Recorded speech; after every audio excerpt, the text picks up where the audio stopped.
Survey number 294 ఇళ్ల స్థలాలు, పేదలందరికీ సర్వే నంబర్ 294లో అర్హులైన పేదలందరికీ ఇళ్ల స్థలాలు, సర్వే నంబర్ 294లో ఇళ్ల పట్టాలు. పట్టణ పరిధిలోని అమీన్ నగర్, న్యూ అమీన్ నగర్ ప్రాంతాల్లో పేదలకు ఇళ్ల స్థలాలు ఇవ్వాలని చెప్పేసి ఈరోజు మేము గుడిసెలు వేసుకున్నాం.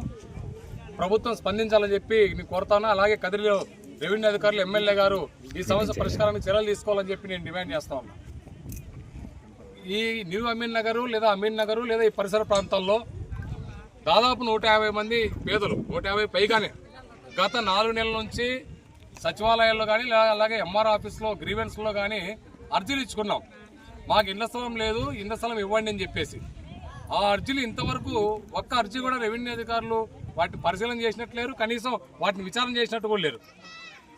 ఈ ప్రభుత్వం ఏమో ప్రతిపక్షంలో ఉన్నప్పుడు జగనన్న ప్రభుత్వం 1 సెంటే ఇల్లు ఇస్తా ఉంది, స్థలం ఇస్తా ఉంది. ఇది ఏమాత్రం సరిపోవడం లేదు. తెలుగుదేశం కూటమి ప్రభుత్వం అధికారంలోకి వస్తే పట్టణాల్లో 2 సెంట్లు, గ్రామాల్లో 3 సెంట్లు చొప్పున పేదలందరికీ కూడా మేము ఇళ్ల స్థలాలు ఇస్తాం అని చెప్పి ప్రకటన చేశారు. ఆ రకంగా ఎన్నికల్లో హామీ ఇచ్చారు. అధికారంలోకి వచ్చి సంవత్సరం దాటింది.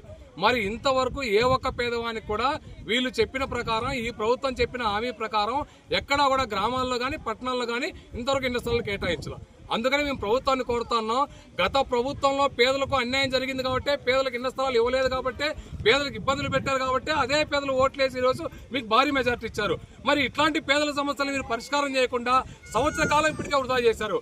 ఇప్పటికైనా సరే రెవెన్యూ అధికారులు, మున్సిపల్ అధికారులు అలాగే ప్రభుత్వం వెంటనే స్పందించి ఎక్కడైతే పేదలు అర్జీలు ఇచ్చుకున్నారో ఇళ్ల స్థలాలకి వాటిని పరిశీలన చేయాలని చెప్పి మేము డిమాండ్ చేస్తాను. అలాగే ఇది ప్రభుత్వ భూమి. ఇది ఇప్పుడు మేము ఎక్కడైతే గుడిసెలు వేసుకున్నామో ఇది సైదాపురం సంబంధించి 294 సర్వే నెంబర్లో దాదాపు 50 ఎకరాల దాకా ప్రభుత్వ భూమి ఉంది. కొంత గొట్టకొండలు ఉండొచ్చు.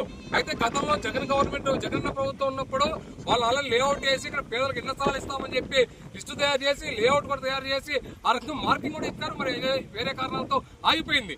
మరి ఈరోజు ప్రభుత్వం లేదా ఇక్కడ రెవెన్యూ అధికారులు కానీ ఎమ్మెల్యే గారు కానీ ఎక్కడో స్థలం చూడాల్సిన అవసరం లేదు, ఎక్కడో ఎదురు చూడాల్సిన అవసరం లేదు. ఇక్కడే మన కంటికి కనపడే ఇక్కడే పట్టణంలోనే ఈ రైల్వే గేట్ అవతల ఏదైతే 294 సర్వే నెంబర్ సైదాపురం సంబంధించిందో ఇక్కడ 50 ఎకరాల దాకా భూమి ఉంది. అందుకనే మేము డిమాండ్ చేస్తున్నాం, ఇదే భూమిలో పేదలకు ఇళ్ల స్థలాలు ఇవ్వండి. ఇక్కడ మీరు మార్కింగ్ చేయొచ్చు, ఏదైతే గతంలో లేఅవుట్ వేసారో అదే పద్ధతిలో ఇక్కడ పేదలకు లేఅవుట్ వేసి మీరే పంపిణీ చేయండి.